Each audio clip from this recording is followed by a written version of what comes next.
Were you like, okay? Hey, everybody. Welcome to the first inaugural podcast of the Beyond the Point podcast. I have my really good friend Sami Jo on here from South Dakota. I figure we might as well just knock it out of the gate first off with the best guest I could have. My dog's in the background. Oh, he actually laid down. So Sammy's here. We're in studio in my basement in the podcast room. We're going to talk dogs. We're going to talk dogs. We're going to talk how dumb we are in the field. We're going to talk all Perfect. kinds of things. Turkeys. Um, yeah, just tell us a little bit about yourself. Yeah, so I'm from South Dakota. I was born and raised there. I've been pheasant hunting my whole life, dabbled in waterfowl hunting probably 8.5 years ago. Yep. You're going to hear that a lot, folks. You're going to hear that an awful lot because my dogs are psychopaths. And yeah, dogs here, good example of them, are why I hunt and why I got into the field and doing all the stuff. So yeah, I treat dogs and I love to just like document all my hunting things that I like to do with my dogs. So, I feel Yeah, like the social media side of it, how long have you been on with your page? How long have you been doing that? my first post was like maybe like I don't know, like 2021 maybe. Sure. And I literally only started my Instagram just to have a spot so I could go back and like look at all my photos of text. Like I just wanted to like post and never forget this hunt or whatever. And like I've always liked taking photos, especially like in the field and stuff like that. But I wanted a place to like go back to and see my dog and see just remember all the memories. So I just started posting on Instagram and I was not trying. I didn't know anything what I was doing or even care. I just was like, this Instagram is literally, it actually used to be named Tex Outdoors because it was Did only it text. Yeah. really? And then like one post went super viral and I was like, okay, I'm posting more also outside of text. Like I might post with my deer or whatever. So I was like, this is more all my hunting things, especially once I branched out of just hunting with text and shot my first mule deer and like my first turkey and things of that sort. So I started posting more than just the dogs. Then I rebranded it to Sodak Sami Jo because I was like, oh, this is like something different. It's South Dakota and there's Yeah. my name. So I just changed it. And it's very unique to you. I Yeah. don't know a whole lot of other people that are using Sodak for in front of their name like that. There's not a ton, I don't think. So, Yeah. yeah, a good change on your part. That was Yeah. a good rebrand. But literally just started with text. I just was like, I want to take photos of my dog. Here's some cool memories we have. And I just started posting it super organically. And like, even now, all my posts, like, I don't really, like, I repost some photos and stuff throughout the year because I forget about them. Sometimes I'm like going through my gallery and I'm like, oh my gosh, this was like such a fun hunt that I had. And I want to repost it because I want it up at the top of my page. So when I'm scrolling, I can see it. And because time passes so fast and then we forget all these little memories too, and sometimes I capture those memories and I'm like, oh, I want that there. Yeah, absolutely. And that's kind of what the content game is anymore. It's if you're going to be posting an awful lot, you have to literally document your whole life. Yeah, which I'm not good at. Sometimes like my husband will be like, you should like take this video and do that, and I'm like, okay, I'll try, and then Yeah. I do it and I'm like, that was awful and we're never gonna do that again. Videos are the worst. They really honestly are the worst because I have all these great ideas also, Yeah.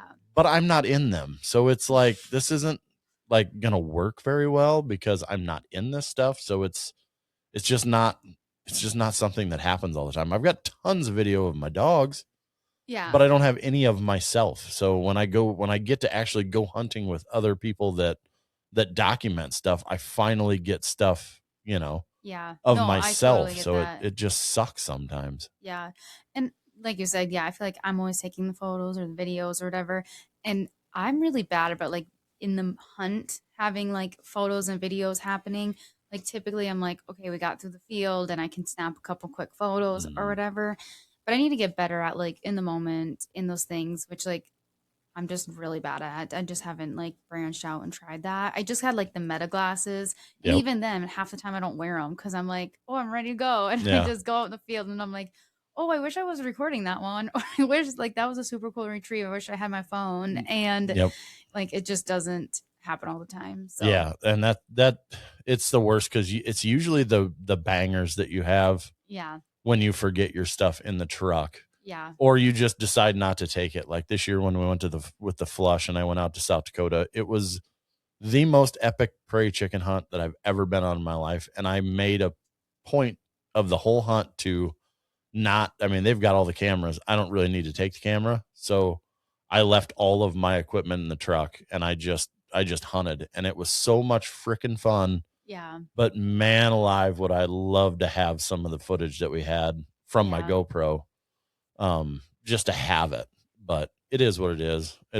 It'll be a great show when it comes out. So I'm not too worried about it. But Yeah, I feel like I just dabbled in my GoPro when I went to Mexico this year. I was like, let's try it, and but then you have to like go through all the video, and again, I just suck at that. So I'm like yeah, looking for the shots to like be able to crop it down or whatever, and just learning how to like turn it on and turn it off and like know those moments. So sometimes I'm just yeah. like too in the moment to think about those little things. And it's honestly it's hard to do when you have flushers Yeah, because I mean you don't have a ton of time no, from the moment that they get birdie to the moment that bird's coming up, yeah, exactly.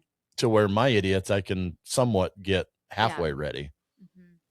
yeah, But yeah, the layout of this podcast is going to be a little different than the norm. There's going to be the body of the interview that we do, like we're doing right now. But in the first segment, I'm usually going to go by myself, and it'll be a segment about mental health, maybe some scripture stuff in there, just some really good, wholesome quality stuff. Um, and then the body of the interview will be next, and then there'll be a conservation section, and then there's going to be a point where people can write in and give questions for the guest or give questions for me or whatever. I love that. So that's going to be at the end. But so this one's going to be a little different since it's the first one. I got some really good questions for Sammy about dog training and mental health of everything that includes all of the stuff that she has to deal with as a dog handler, but also dealing with other people's dogs. The mental weight is huge for that also. So, um, you deal with a ton of different breeds and a ton of different owners. Um, how do you handle your own like mental health and well-being? Because you have how many dogs? I have six. So you have 6 dogs of your own, and then you train other people's dogs all day long. Yeah, so I know it can be a lot. And honestly, in the dog training world, burnout is super, super high. Like in the dog world in general, or just in the dog training, like in a wrestling match over there. Justin's got his hands full with Ansel. Oh my gosh. No, just in general, it can be a lot. So totally the mental health piece of things does come into it, but for me, I have to try to have like strong boundaries with like what I say yes to and know kind of my limits. Also, I find that I have like different things I love about dog training. So I love puppies and I love dog sports and I love hunting. So I don't burn myself out in just one of those pieces. And even like with the pet dog stuff, I again don't um I try not to burn myself out in just that one piece. They're going They're crazy going already. crazy over there. Justin, settle the dogs down. Show them the clip. Here we go. I got to just do this. And he's gone. All I have to do is rub these two things together and he freaking loses his mind. I absolutely love it. So yeah, back to that. With all of that going on, and then you have time to go home and you still keep up on the training with your dogs also, correct? Yeah, but what helps me with that is all my dogs have something exciting to look to with what I'm doing with them. So like I compete in a lot of dog sports, I either hunt with them or I like have some goal that I'm working towards. So it usually doesn't none of those things like come in the way with when I'm working with clients because like I might be working at a certain level scent work trial or something. Or when I go hunting with my dogs, like I really don't care about whatever other dogs I'm hunting with. Like I'm just there in the moment with my dogs. Sure. Or if it's like my new little puppy, like I just want to like work on these little goals and be in the puppy brain and do all of that stuff. So it's a yes, it's still dog training, but it's completely different because it's like my own little like refill my cup back up. And I try to do like a lot of continued education, a lot of like filling my cup up with good things. So like I'll listen to certain podcasts from like a lot of like mentors or people I look up to, and I'm like, yeah, I'm gonna go home and do that with my dog. Like I just got done with 3 days seminar for scent work, and I was like, I'm gonna go home and I'm gonna do this, this, and this because I was motivated to do that. So Sure. a lot of like the continued education, the trialing, things like that, I feel like that fills my cup up, which helps with my mental health a lot, Right. especially when you're dealing with like a lot of people in the dog training world. I feel like they definitely get burnt out because you're very repetitive. You know, you train 200 puppies, and every single owner, you're answering the same exact questions, you're doing the same things. Dogs are a lot.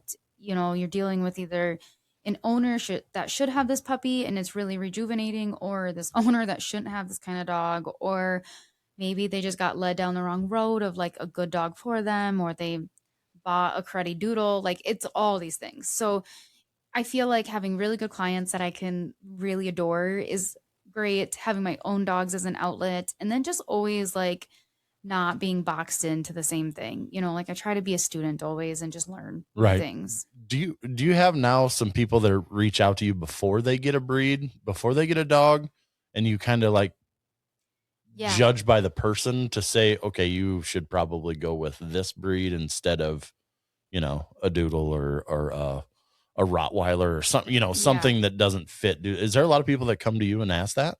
Yeah, and I've had both cases of like someone coming to me and being like, "I want to get this specific dog," and I'm like, "Okay, why?"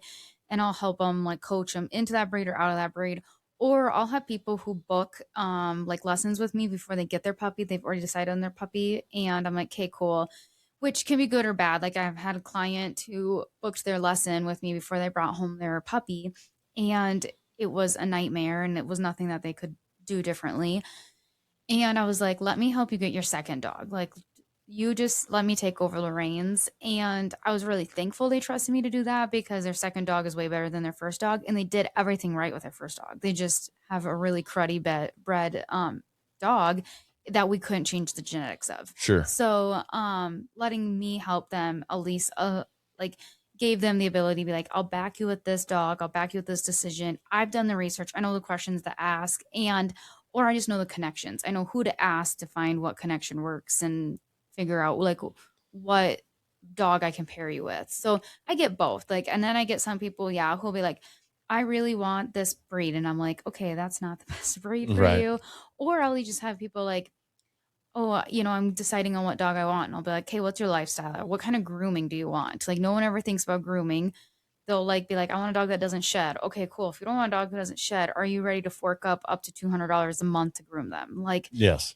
those things people don't think about. Or I'll just be like, maybe a dog's just not great for you if you just want it because your kids want it for the first like year of its life, Right. So just educating them. I love educating people. So like you can literally I can talk dogs with you forever and I'll give you my honest opinion while also still trying to like guide and be kind to like what you want to hear in a good way too. Right. Yeah. And that's a lot of people come to me and ask me about the same questions. And like you say, you need to do your own research Hmm. before you even think about getting especially an athlete dog. Yeah. Any dog that's a working dog or a sporting dog, you need to do your research and not just get the next fad. Hmm. We were talking about it at supper tonight about wire hairs and Yeah. how they can be a specific breed of dog, that it can be a one person dog and that's the only person they like and they don't like other dogs, and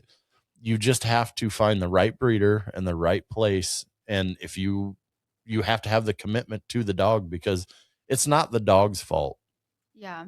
And you have to, like you said, find a good breeder. Like there are people, like I don't know a ton about wire hairs, but I can tell you right away, I've met amazing wire hairs that don't have any of these temperament issues. And I've met some Yep. really crappy ones that Yep. I'm like, yeah, I wouldn't ever hunt with you or with your dog or whatever, because your dog doesn't care about birds, it just cares about fighting my dog or Yeah. whatever. So, but I think that also comes back into like, what are we breeding into these dogs? Are we breeding good temperaments? Are we bringing breeding, strong nerves, fit ability, things of that sort? Or are we just breeding because we think they're cool and they can point good, and then they have really crappy characteristics because they just live in a kennel all the time? Yep. So, like when I was getting Zin, my second lab, I was very big about finding not only the pedigree to back, but I didn't want to just a field trial dog coming out in the truck. Like it lived in the truck or the kennel.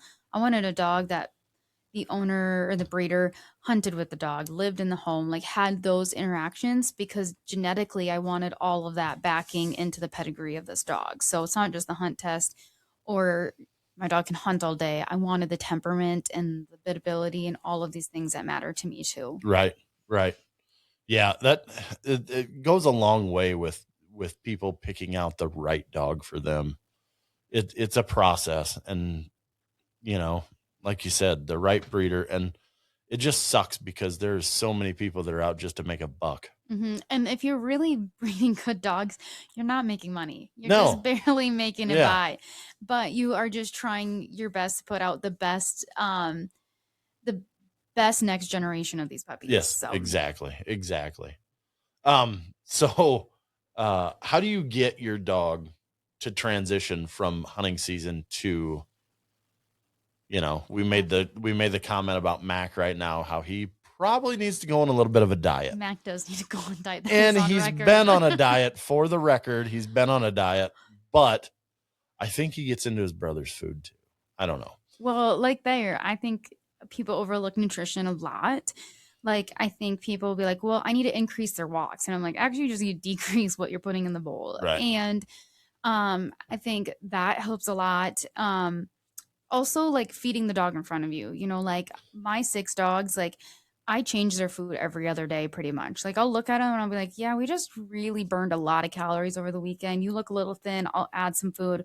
Or like, I feel like my Dalmatian was getting a little bit like I could see a little bit less of, his leanness. So I took back his food a little bit, and I might some nights cut down to like a half of their food of what they normally get. And I'll do that for 2 or 3 days because it's always easier to bulk them up if I need to. And that goes into off season a lot. And then I will find, because my dogs fluctuate like that so much, they do really well going from on season to off season. Sure. And whether it's trialing, whether it's hunting season, whether whatever, I can play it by feeding the dog in front of me that day. So, and like literally, like even my little like corgi, she's like food savage. Like she's going to get into someone's food. She's going to eat something she's not supposed to get. So like I'm like, okay, you just need to be fasted for a day or two or Sure. something, whatever it is. And but she's used to that and she's like flexible to that. And also I feel like some dogs just get heavier faster, and people think like, oh, my dog just doesn't really like its food anymore, or I need to add more food because it's stopped eating. And Yep. it's like, actually you just need to decrease. Your dog just thinks the food's out 24/7. The value of the food has gone down. The calorie intake, we're maxing the calorie intake all the time. So then now the dog is just constantly full. It doesn't care about your food. So now if you really want your dog to eat, you have to entice it with chicken or turkey or the next best thing. Yep. When really if you just cut back your food for a week, it would be a game changer. Yep. Yeah. And I'm the worst at it. My dogs constantly have food in front of them, and it is a thing that I'm aware of, and it just sucks that it's hard to like Yeah.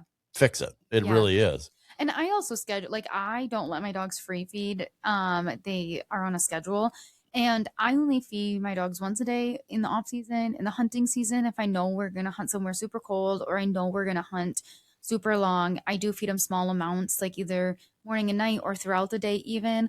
And that's something, like I've learned from my vet, because I used to be like I only fed once a day, and I was like my dog needs the calories to, Yeah. be able to go all day, or to wake up in the morning and be in the freezing cold and they're shivering the whole time and they're exerting all this energy to keep warm and to also do the work and all of that. But in the off season, I only feed once a day. And I do that because a lot of times they're getting either treated throughout the day, or I'll use some of their kibble through a training session or whatever. And then if I ever like feel like they need a little bit of food in the morning or something, I can give them a little bit of something if I need to. But again, my dogs are super flexible. I just feel like I try to make my dogs adaptable to the next thing and the next thing, so that way they Yeah. I don't mean, freak out. and during season, they're never going to put enough calories back into their body to replace what has been taken out during a really hard week of hunting. It's hard to get them that, but like you said, at least maintain to where Yeah. they aren't, lethargic or anything. I mean, Yeah. the only reason really why Mac is fat is because he about died 2 months ago. Yeah. So dad was spoiling him a little bit. Yeah. So he got to eat whenever the hell he wanted to. I didn't care Yeah. because he was in bad shape. You saw him. He was in Yeah. really bad shape. And, I wanted him to eat as much as he possibly could. So Yeah. he was, Absolutely. but yeah, he's fat. Yeah, and I think too, like people don't realize is if your dog carries extra weight off season and during on season, because yes, our dogs hunt all season long, but a lot of people will only hunt their dogs 2 or 3 times a year. Yep. And if your dogs have extra weight on their joints in and out of season, like I have a good friend who's a dog trainer and she rescued a golden retriever at like 9 years old who's always been very obese his whole life. And she's gotten like over 20 pounds off this dog, but he Wow. still can't keep up. He doesn't have the endurance, he doesn't have the capacity because all of his life he's lived obese and he's going to die earlier than all of our other dogs because he has not been at a healthy weight all of his Right. life. His whole So life. Yeah. we're just putting all this extra strain. And I think if you really truly love your dog, you don't overfeed them or you don't, like do this so that they are morbidly obese because that's just common in the dog world right now. It just is like, Yeah. and not, I feel like there are people in the hunting world that do that, but especially just in the pet dog world, it's just so common. And honestly, a lot of vets are overlooking it too. Like they just are like, oh, it's fine. Like your dog is at an okay weight. And it's like, that's actually not okay weight. Like your Yeah. dog is struggling to get up out of a sit or whatever that is. And Yeah. then just all that extra weight just takes years off their life. And I want my dog to live till it's like 25. So I Right. want Yeah. to keep him lean and working. Yeah. We want our dogs to live as long as possible. Yeah. There's no doubt about it. Yeah. Okay. So the big news is, I mean, if anybody follows Sammy, you've seen the new one. Yes. And it's not, how do I say this without sounding completely off? It's not a black one. It's not a lab. It's not a black dog. It is a black and white, and it's got a little orange on it too, doesn't she's it? a try. Yeah, she's a try. And her name is, His name is Rev. or his name is Rev. Rev, That's right. yeah. Rev. I wanted to say Rip for some reason. Well, that was the other name we were going to name. Oh, it him. was. We were gonna Okay. Name him Rip or Okay. Rev. And I like we Rev just said- better. Me too. I like Yeah. Rev better. Yeah. And it is a, English setter. oh boy. Yes. We've got a pointing dog in the group. This is going to be awkward in the fall because she's not going to know what to do, folks. She's not going to know that the dog's not going to kick the bird up for her. It's going to be hilarious, and I can't That's wait why to I see have it. the labs. I can't wait to see it. I just Yeah. can't. And an English setter they're so pretty. They're so Yeah. pretty when they point. Yeah, I've been like on the mission for an English setter for a long time now, and it just I don't know. I feel like God put all the things in the right place at the right time that I didn't realize what was going to happen and the timing of it. And this little perfect puppy is just like he's been God sent, and he is so fun. And I'm just so excited to let the instinct take over. And I'm just the backseat rider pretty much. Like I feel like everything I do with my labs is very intentional, and it has to be to like give exposure and all these things. But like this little puppy, I'm just excited to like let him kind of drive and me just support. So, Yeah. but I am excited to run a duo of a center and a lab together. I think that the style of that and hopefully just the ability for teamwork is going to be there, and I'm excited for that. Yeah, you're gonna have so much fun with that. Yeah. Going back to the good Lord put that dog into your life at the exact right time that you needed it. We've talked about this, privately between the two of us, that, it's crazy how down we can be when one of our dogs is going, or in your case, didn't have any idea that it was happening. Yeah. And you lose a dog and you're just distraught and don't know what even to happen. And then all of a sudden, bam, right in your lap, Yeah. everything works out perfectly. Yeah. And it's not that we forget about our dog that has passed on. That's not what it is, but it like fills a hole in your heart Mhm. from what you've lost, and it doesn't fill it all the way, but it at least fills it enough that you're like, okay, we're going to be fine. This is Yeah. going to be fine.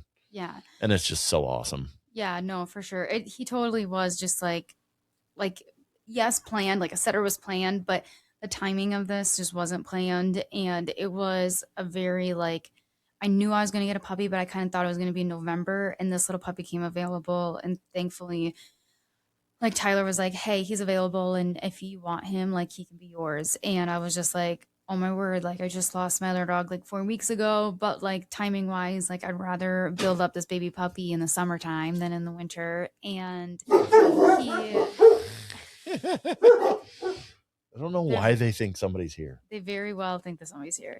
Um, but yeah, I just think the timing of it was perfect, and I think that like I had no idea it was going to all play out, but he's amazing, and he's brought so much funness and newness to our pack, and I think like Blue, my shepherd, just like set this all up. Yep. Yep. To Well, make and things awesome. you know, that's the meme that you see on Facebook and everything is the one dog going across, Yeah, and it's the old dog and the new dog coming across, and they're like, I'll show you who it is. yeah, This is your person that you need to go to. yeah, And I think I 100% believe it. yeah.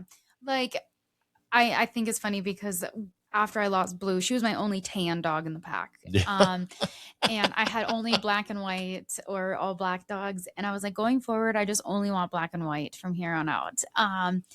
But I didn't really get to pick this little puppy. I didn't really get to pick anything, and he's got the little tan dots on him, and just enough to be like, I feel like it's just a little sprinkle of like there'll always be a little bit of tan in Yeah. your back, but yeah, no, like he came at a good times and was going off to summertime training with Dane, and I was like, okay, we're gonna go from 6 dogs to 4 dogs. And although that like seems like fine, it's a big detrimental thing because I wasn't expecting losing her. And then I also like saying goodbye to my dog for the summer is hard enough in itself. So I was like, I have my 2 boys who are gonna be trialing and they're great. And then I have little Nicks who I'm bringing up, but like also this feels weird and this Yeah. feels different. So I'm really thankful that I'll be able to like dabble in and try this. And then by hunting season, it'll be his first little hunting season and we can just have fun. Oh, And and he'll just go off like that. yeah, So that's the other thing. Like, okay, so you have this new setter that you've never trained a pointing dog before. What's the first thing that, say, a new person that's getting a new dog, new to them altogether? What are you keying on first with that puppy? What are you doing first? well, I mean, like, besides the potty training and stuff like yes, that. I'm yeah, talking like, what are we doing to get them ready for the fall? yeah. What's the steps? Well, like when I brought him home, like all my little baby puppies I've always brought home, they're like, "You're the best thing ever," and they just follow me around off leash. Like, there's no thing. Not Rev. Rev's like, "See ya." Like, I've already covered like half a mile, and I'm like, "Okay, we are gonna have to work on recalls." So like, just conditioning name, conditioning come, all of those things, and just doing that through food. Like he works for all of his meals, and then eventually, like we've had some lot of rain, but eventually I'm gonna get him onto birds and just introduce him to birds. I joined our like local NAVDA group, which is brand new for me. I've never been in that, but that way I have access to some grounds and some other people in the upland world. And I feel like as a dog trainer, I can learn something from everybody, even if it's not something I would, apply all their methods or whatever. But I can be like, hey, I have enough knowledge to know like this is what I'm going to take from that. This is what Right. I'm going to just leave and whatever.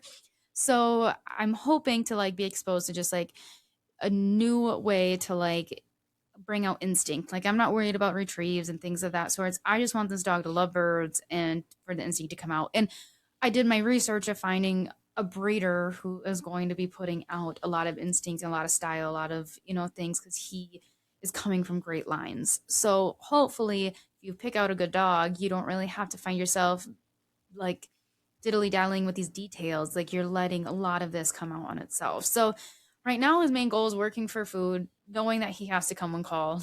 And soon in the next couple of weeks, hopefully we can introduce him to birds. And I'm really excited to document that too. Cause like a little lab Yes. puppy is cute when they go pick out the bird for the first time, but like I've always been the one to stop on all of the reels when I see like a little setter learn to set Yep. and just the instinct come over and the little slowing down of their pace and so I'm excited for that. So I'm hoping to get him, bless you, Excuse me.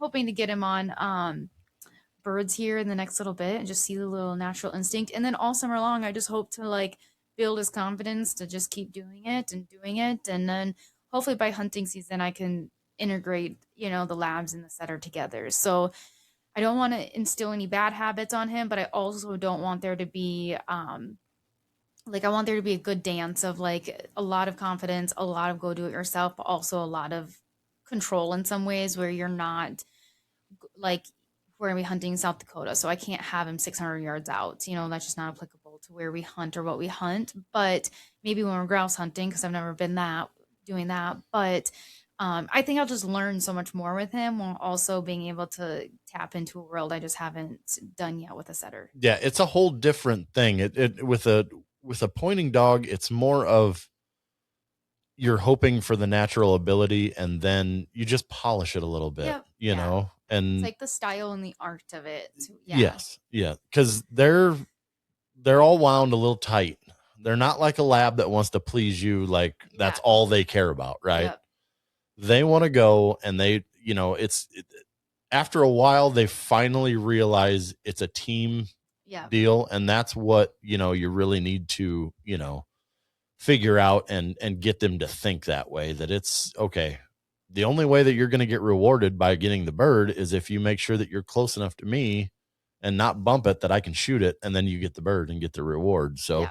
And that's why, like, right now, while he's a baby, I'm doing a ton of just like relationship engagement. And we're working a ton on, just like, again, working for his meals, like building value in toys and food and just like those little puppy things that he has to have, like a lot of people don't do or don't necessarily care to do, but I care to do because I want that teamwork to come on day one when we step into any birds or whatever. So absolutely. I understand like he's got to have that teamwork figured out, but hopefully we get there sooner because he's going to have a foundation of a lot of foundation with me and doing stuff with me. Yep. That obedience that you do is going to be, it's going to be or it's going to be absolutely fantastic for him, because he's going to need it. Yeah, we'll see. A lot of people in the center world is like, you don't teach your dog sit. So I've been like dabbling with asking a million people like in the center world, like, do you teach your dog sit? Do you not teach your dog sit? And just why? Like, what is this or what is that? So like right now, the nice thing about him is I'm just capturing and shaping and clicker conditioning. So he doesn't even know what he's doing. He just knows if he does it again, he gets food and there's Right. no things. So no, it's been fun and I'm excited. Like he loves all my other dogs. He's so confident. Like he's such a steady, he's going to be well built. You can tell just by his joints. So I hope he's a hammer in the field. And I He think will he be. came from New Mexico to a blizzard here. So I think he had to figure out real quick he's not he's Yeah, not in the he's warm not. weather Yeah, anymore. there's no more warm weather anymore. Yeah, just make sure that you got the comb and the scissors, because you're gonna need them. Yeah. But it's all right That's though. what I'm not looking forward to. Yeah, like Wes and Tyler up there, they usually trim their dogs down a little bit. The guys from North Dakota, just to keep it so it's not Yeah. an hour long session after every hunt that you got Yeah. to comb them out, and then they look like they're like a cancer patient because half of their hair's gone. So yeah, you just gotta keep up on it, but you're gonna absolutely love it. Yeah, I'm excited. That first grouse that he points out west is gonna be oof. I know. I'm It's gonna very be excited. phenomenal. I feel like I'm gonna have a hard time to decide to be like, okay, what birds do I mount? Because I'm gonna be like, there's gonna be so many more firsts, and that's what I hope to. I always told like my husband, like I want to just like journey down. Like we're really big on this like waterfowl and him completing like his 41 birds or whatever. So like we're hunting a lot of places, but for me, like I want to go explore all the new places in the upland world too, and I just want to go behind a dog. Like that's why I got into hunting. That's why I love hunting. So I would love to shoot a lot more species over him and just do it because that's what he's made to do and he loves it. And Yeah, I the mean, team's there. we're in pheasant country, so we Yeah. can shoot pheasants all we want. Mm-hmm. You don't get to go and shoot a lot of grouse species when all we do is hunt pheasants. So Yeah. like that's what I did in like 2000 and what would it have been 9 when I first went out to the grasslands, and then now I've gone every year since. Yeah. I would give up. I've said this on I don't know how many podcasts that I've been on. I've said it on every single one. I would give up every single pheasant I've ever shot to be able to walk out my door and hunt prairie chickens every day. Yeah. I would give everything to it Yeah. because it's so much fun. Yeah. And, and then you go like when I went to Utah and you go up into the mountains and you hunt bluegrass for the first time. Yeah, you can do it with a lab and it's pretty easy to do that too, but there's nothing like walking through those aspen trees and seeing your dog on point and then the birds there, Yeah. So, it's something that everybody that has a dog should do. Yeah. And you can do it with retrieving dogs. There's no doubt about it. I know people that do it all the time. Yeah. But there's something about walking through that and seeing a pointer with his tail up looking right at you and there's a bird between you. It's just, oh, I Yeah. can't wait for you to experience that. You're going to love it every bit. Yeah. You're going to absolutely love it. So also, if I can get my mouse to work here, what is it? I was going to ask you too, like with being a woman in the outdoor space, what has been the biggest hurdle for you to get over What were we talking about? when we were talking about girls in the outdoors that weren't really Oh. huntress? Oh, yes, a huntress. Huntress, Yes. yes. Yes. So Because I how? was reading that meme. Yes. So how do you deal with that? Because I'm sure there's people that have come up to you and said, oh, I doubt she even really hunts, or they say that. You know what I mean? Yeah. Well, I feel like a few things is one, like I grew up in the underdog. Like I feel like I grew up before women hunting, like before a lot of these groups became super inclusive for women to start hunting in, all of those things. And like my dad was bringing me to like father son hunts, and he was like, I'm bringing my daughter. And he always was just like, there's no discrimination against this. And he always, I feel like, was excited to be like, oh, like my daughter can shoot better than your son type of thing, Right. because like Right. that was just what's common or whatever.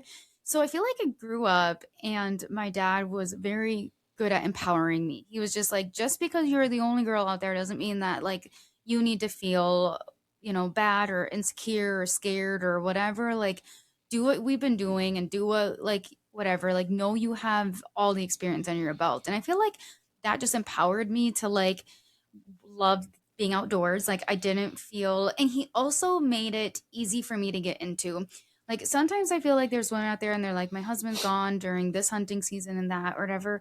Where like my dad could have easily done that, but he always was like, you can come along and I'll make sure that like you're comfortable to be able to like find a place to go to the bathroom or stay warm in the blind or make sure that you have snacks when we're walking all day. Like he wanted to make sure I had a really positive experience about this and he did a very very good job for that. So I feel like when I kind of was like, well, hunting's just part of my life, personality, and I feel like when I started posting on Instagram, it wasn't anything about like being another woman in the outdoors. Like I said, I just started Sure. posting texts.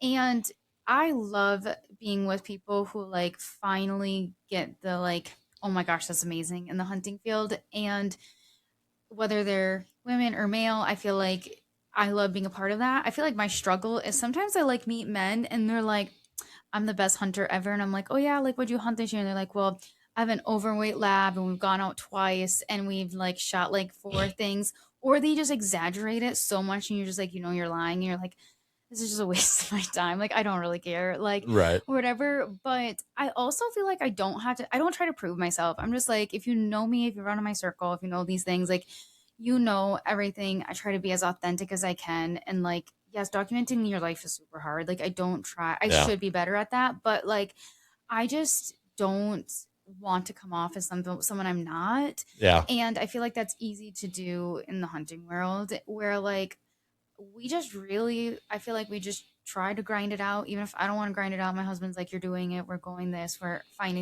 going on this weekend and whatever. And it's like, it's just kind of who we are and what we do. And it's like, that's kind of the lifestyle we pick too. So like, I love it and I love showcasing that, but I don't try to like showcase it in a way that I'm like, well, this is what it should look like if you're a woman in the outdoors or whatever. I feel like if you're being authentic and you're being true to yourself and true to your like core values of who you are, like that's all that matters. And like I said, I'm glad there's more groups out there now, especially for women to get out in those groups because some of those groups have led me to like the coolest women ever. And I meet them on one hunt and I'm like, okay, you're in my circle now forever. Like Right. I am obsessed with like who you are as a human or like I've been following you or whatever. And I met such cool people through social media and like I'll never knock on somebody who's like doing their own path, but if it doesn't align with mine, that's okay too. Like I'm just like whatever. Yeah. And I'm okay with that. I feel like it's more like sometimes the men wannabes that are the issues You know what? than the women. That's exactly where I wanted this to go, because like you and a select few other, or not few, there's probably a lot more women out there that I would trust to be like, okay, here's the chunk of ground that we're going to hunt. You're going that way. I don't have to worry about you not knowing what you need to do and where we're at. Yeah.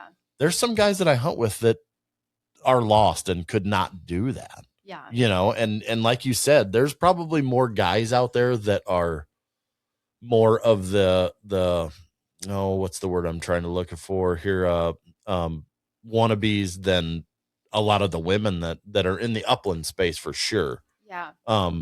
And it's just like you said, you just, as long as you're authentic. Yeah. And you That's have to, like, I feel like if you really want to be in the lifestyle, there are sacrifices you have to make. So, like, there are some things where we're like, okay, hunting season brings us this. We're going to sacrifice, like, going to my niece's birthday party, which sucks, whatever. But sometimes we have to, like, make those sacrifices and make it up somewhere else because, like, this is something that we're really passionate about. And I feel like some people say, oh, I love hunting. I'm passionate about this, but they really don't ever bring their dog out. They don't ever show up for that. They don't do those things. And like if you're gonna have a hunting dog, like at least show up for the dog. Like at well, least hunt your dog. honestly, if you think about it, say that you hunt, for a pheasant season and that's all you do, right? So you're hunting what, 6 to 8 maybe weekends a year. Yeah. So let's just say it's 6. So that's 12 days a year that you're hunting. Yeah. Your dog lives 8 to 10 years. Mhm. So you literally have 120 days of hunting with your dog in that dog's lifetime. And typically it's those people who aren't doing anything with their dogs on the off season. Right. They're just their family pet, which is totally fine. My dogs are great pets and stuff too. But like then also don't be posting on Instagram like you're the coolest person in the world and you do those things as well. There's a lot of that gets weaned out pretty fast. I mean, a lot of people see that and yes. And it's sad because, maybe that's all the time they have, which is, that's a whole different ball game in itself.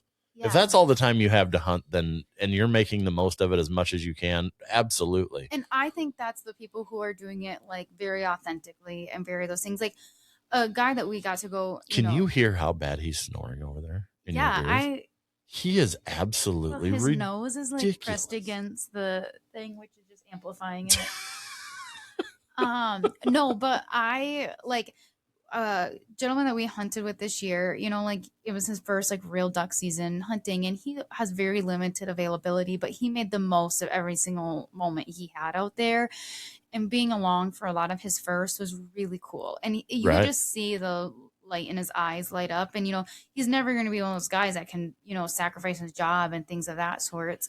But he's somebody who, like you said, is going to be so authentic in himself and also enjoy and be passionate about every single moment he's doing it. And like that's important. Right. That's the kind of people that I want to hunt with. Yeah. And, the other thing is, like it's a scary thing for people that don't know anything about hunting that want to try to get into it because they'll post stuff and they'll be just asking questions on needing help on what to do. And people are so sarcastic and so negative about it. And then the other people that are negative about more hunters coming in because they think that it's going to hurt hunting. And it really doesn't.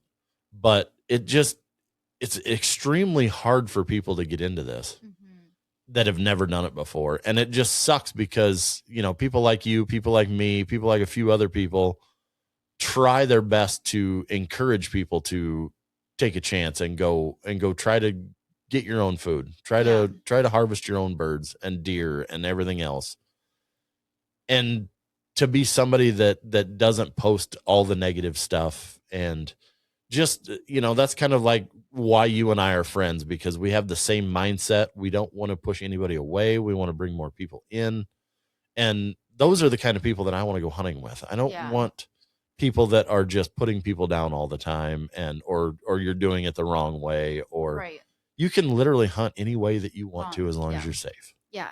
And too, like, I mean, you're always going to take your chance bringing somebody new into the, you know, hunting world where, like, I feel like hunting, there comes some ethics with, like, if someone's bringing you along, you're not taking their hunting spots, you're not, like, burning bridges and of those sorts. So you do take your chances on those. And it's like, Yeah, that, and that you can suck. yep, and you've got to be selective of where, Yes. if you're going to go with me, this, I mean, you got to lay down the rules right away to people and say, okay, this is a spot, that I don't care if you go here by yourself, it's fine. Yep. This spot over here, this one's a little harder to get into, and we need to be a little more regulative or regulatory about who comes in here. Yep. So I don't want you to hunt on this spot without me, kind of thing. And just, you can get the feel of that after the first Yeah. few times going hunting with somebody, I think. At least I can. Yes. And it Or makes me even just getting to know the person before you're like, hey, let me bring you on this hunt. And then you know the pin of where we're at and all of those things because that's so easy to find. yep. So, yeah, getting to know those things because it does pay off when you bring somebody new and you get them excited about it. But it also sucks if you literally get burned and you're like, okay, cool, this is Yeah. fun. Yeah. Yeah. It's sometimes it's a little nerve-wracking when you take new people out, but it's something that we have to, because Yeah. like legitimately all of the people that are over 65 years old are Hmm. major part of our hunting community, and they're getting older and they're getting out of it. So Yeah. we need as many new recruits as we can get. And the whole thing that everybody says about there's too many hunters now because you pull into every field and there's always 5 trucks in there. The reason that there's only 5 trucks in there is because there's half the habitat that there was 10 years ago. Yeah. And two, there's all different calibers of hunters. So like when you see that there's multiple, like when we go West River deer hunting, yeah, there might be 4 or 5 trucks somewhere, and we surpass all of them and how much farther we're going when we're hunting, Yes. or whatever that is. So like just because it looks like there's a lot of people, are there really that many people that are out there going as far maybe with the dogs or going as far chasing a deer or antelope, whatever it is, or Yep. turkeys? Like a lot of people are just fine hunting by the road or by the ditch or whatever it is. Yep. So yeah, like let I mean, as long as everyone's being ethical and whatever, like yes, it sucks sometimes, running into some of those people, but Yeah.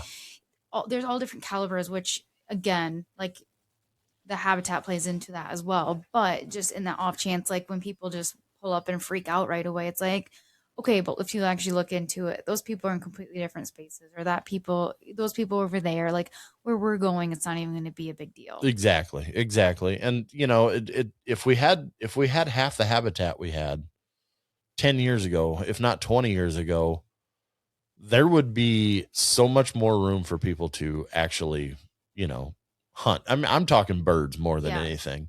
And that's the thing. Like, we're all the CRP and everything shrinking down so much in the other South Dakota is an anomaly and all of that. But everything in like Iowa, Minnesota, Nebraska, Kansas, everything's getting shrunk down so much that there's only so much ground that people can actually enjoy and recreate on for upland birds, that yeah, you're going to run into more people because there's less public Area. ground. Mhm. So if there's anything that anybody can take from this, is go talk to your farmers and see if there's any way that they would want to take that marginal ground and put into habitat that they Yeah. get paid for. I mean, it's a legit, and there's different programs you can get into, but um, if we could go and everybody that hunts can actually go talk to somebody that is a farmer that has some crappy ground that he might not even want to do anything with, and we can have him put it into some acres, we're going to all be better off in the long run. Yeah. That brings me to my next um thing that we're going to talk about, which would be that HR 5017. Did you hear anything about that? Yeah. The little sly way that they're trying to ban pretty much dog participation in Yeah. any kind of, it's actually the act is coming from the greyhound racing world, but it's Yeah. so broad that it's going to affect all your hunting trainings, your sports that have to do with using live animals or even lures.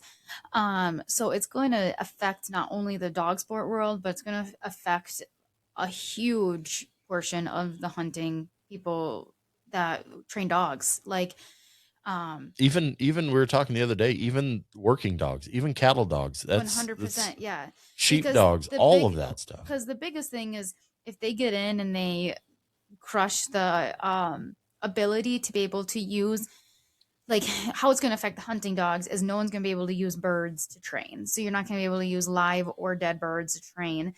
And they're also dabbing into like the luring of that. So like fast cat or lure coursing or any of that sport. And then if they can get into that world, yeah, there goes your cattle dog, your sheep dog, there goes any type of like actual working dog that you're gonna have. And then there So goes all of your good genetics. yes, and there goes the whole dog population. Now we don't. Now we're just having pet dogs, and nobody's out hunting with their dogs, so you can't get them trained and you can't do those Yep. things. I will say though, I'm very impressed with the amount of people standing up for it, like AKC to UKC to I saw like Navda and a few yes, other ones put yes, out some just posts today. every like it is getting across the board of the people it needs to be able to fight this. So Yes. I'm very thankful for social media and these type of things to be Yes. able to use the right voices to get out there to stop this And before it goes. and the good thing is I'm seeing people that are doing the trialing side going along with the hunting side of it. Yes, yeah. And then also the cattle dogs are getting involved in it. The hounds are getting Because involved in they it. all are going to be affected Everybody's by it. affected. Yeah. All for 2 greyhound tracks. Yeah. We're gonna put something into the farm bill for 2 greyhound tracks are the Which only ones left in the country. and like if anybody knows what a greyhound is bred for, it's literally bred to do these things. The So exact thing that it's doing. these dogs are, yes, like of course anybody in any industry can make things look awful and they can be like the one bad egg, of course.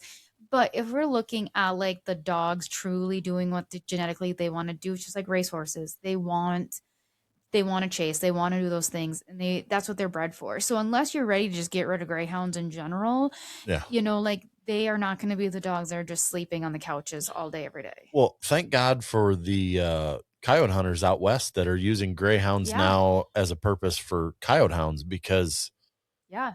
otherwise there would honestly that breed might get wiped out. Yeah. Because there was no use for them anymore, Yeah. which is ridiculous, because like you said, that dog is doing exactly what it's been bred for thousands of years to do. Yeah. If you wanted to make it to where it wasn't bad on the dog, you would have regulations in there, just like they do racehorses, Yep. just like they do all that stuff. And then everything would have been great for those dogs, because that's all that, I mean, every one of those dogs was happy when it got done with that race. Yeah. They were all excited to try to get that rabbit as fast as they could. Yep. Yeah. Yep. And for them to go after this just for 2 greyhound tracks, it shows that it has nothing to do with greyhounds. Yep. Yeah. Zero to do with greyhounds. They know it's going to affect way more of the world than when it comes to dogs, just in general. Yep. And yeah, if they are successful with this, like it's going to be scary. There just goes everything else. Yeah, So, and that's ultimately what they want. yeah. They're anti-hunters that want to sneak this in so they can get a foothold, and all it takes is one federal judge to show precedence for this, and we're all screwed. Yeah. And then guess what's next? They're going to go after deer hunters. They're going to go after elk hunters. It's just going to work its way up until there's no hunting of any kind for any of us. Yep. And then guess what happens after they say that you don't need guns for hunting anymore? Right. And then now you just don't need guns at all. And that's the way that's ultimately that's what they want. Yep. And we cannot let that happen. No. Because in a world where there's no bird hunting, I just don't really know if I want. I don't really know if I want to be in it anymore. That happens all after I die. I don't want to be in it anymore. I really don't. Okay, so I got rapid fire questions for you. I got 3 of them. One bird, rest of your life. You can only shoot that one bird for the rest of your life. What's it gonna be? Probably at this point, I think I would do like mallards in a small little duck hole. Yeah. Yep. I knew it was gonna be a duck. Yep. I knew it was gonna be a duck. Mine is a prairie chicken all day long for the rest of my life. I would be perfectly fine. All right, next one. You just finished the day. What are you eating at the truck? And what treat do you give your dogs after the end of a hunt?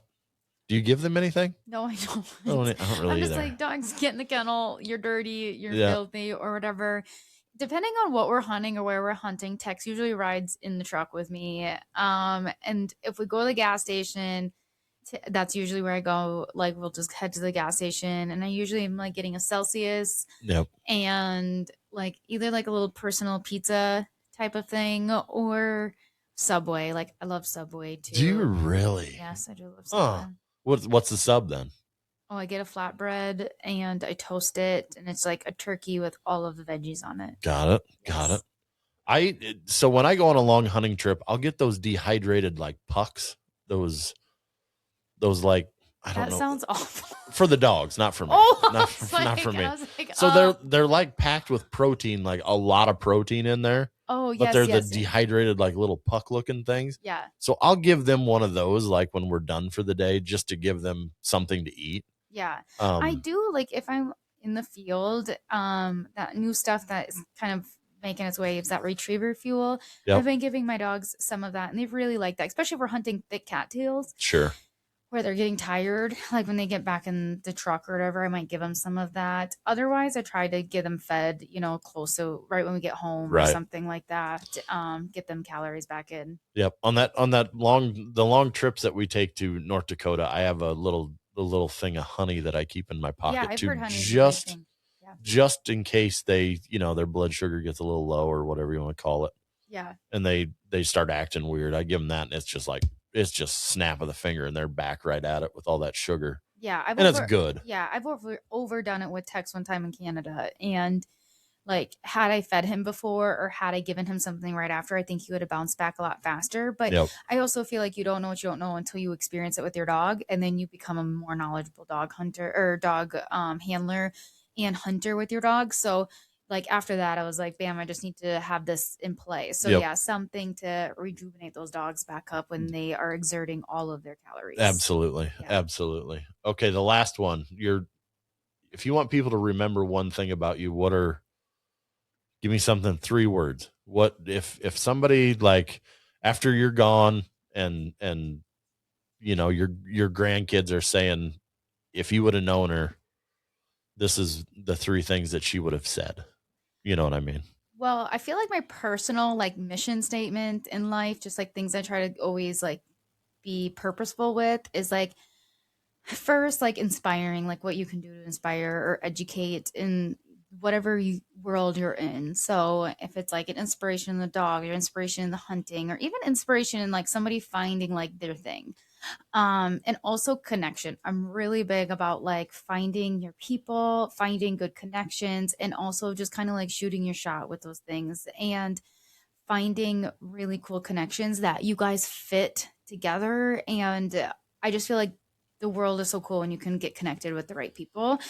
And then I also like every day just try to like live passionately. Like I just want everything to be full of passion, whether it's again dogs or hunting or whatever. If I'm going to do it, like I want to do it 110%, and I want people to feel the passion. Like if I'm teaching a class, like I want them to be like, "Oh, she loves what she does." If someone is hunting with me, I want them to be like, "Oh, she loves what she does." And I just love to amplify like that type of passion with whatever it is I have my hands in. I love that. I love that. Yeah, the passion part of it is definitely something you're not shy on. That's for sure. When we went hunting that time early in the year, it was some of the videos we have are pretty freaking hilarious of the way that we talk to each other. It was great. Yes. Yeah. So, what trips are we taking this year? That you're really excited for? Well, I hope to shoot my first antelope this year. Like I should have like a Wyoming and a South Dakota tag. So I'm cool. I'm excited to do that. Of course, I want to shoot my first grouse and Oh, we're getting that done. There's following no my doubt dogs about with that. that. Um Justin will miss one, but we'll get you one. and then I really am excited because I'm hoping to go to Canada to shoot sandhill cranes. And that is like my last bucket list hunt with Tex. Like it's been something I've always wanted to do with him. I just haven't yet. And there's nothing cooler than watching him like smash a big bird, Canada goose, whatever it is, at full speed. And he loves his little goggles, so I'm just so excited to just Oh, like you do have some yes. rec specs? Yeah, he's all my dogs. I feel like because they go to events and do all these things, they've always been exposed to things like that. So yeah, he's got little rec specs, and like he's not even gonna care he's wearing them. He doesn't care he wears them now, but he's not even care he's wearing them when he sees those birds falling and he gets to crush them The at full speed. the good thing is he's well trained enough that if he has to be held back, he can be held back. Yeah. You know, Yes. because they are vicious. Yes. I've seen them take people before, like Yeah. actually stab their beak into people's legs and stuff. Oh yeah. Yeah. Justin had to go hand in hand. Oh There was yeah. one in Canada. I've got a video that I don't post because there's a lot of too. foul language in it. So I don't post it, but man, he was going to get me. He was trying. Hissed at me and everything. I have a video of Justin like literally sucker punching one, like all the things, with a crane that was crippled. So Yeah. yes, like hopefully I can send him on the dead ones and then Yeah. be able to control his thing. But I really like want you him say to do though, that. like you say though, as fast as he's going to go crush that thing, it's Yeah. not going to have a chance. It's different if he was like a little nervous hopping around, Yeah. like don't come at me. But Yeah. I don't think that would be the case with him. No, but not with him. He doesn't really have a whole lot of self-preservation nope, he either. doesn't. Yeah. Him and Mac are, I think they're cut out of the same cloth because Yes. they have no self-preservation of any kind. Yep. No, they'll just kill themselves Yep. doing it. Yep. So, all right, guys. Well, this is the inaugural one. I'm sure that they'll get better, but I don't know how. So I think we did great. I feel like this is the best one yet. It is. It's the best one yet. 100% the best one we have out so far. Just think of it as like in like I don't know, a year from now, it's gonna be like boring compared to this one. Yeah, right. Yeah, it's just all downhill from here, folks. But as always, make sure that you take somebody new hunting every year, and just follow your dogs.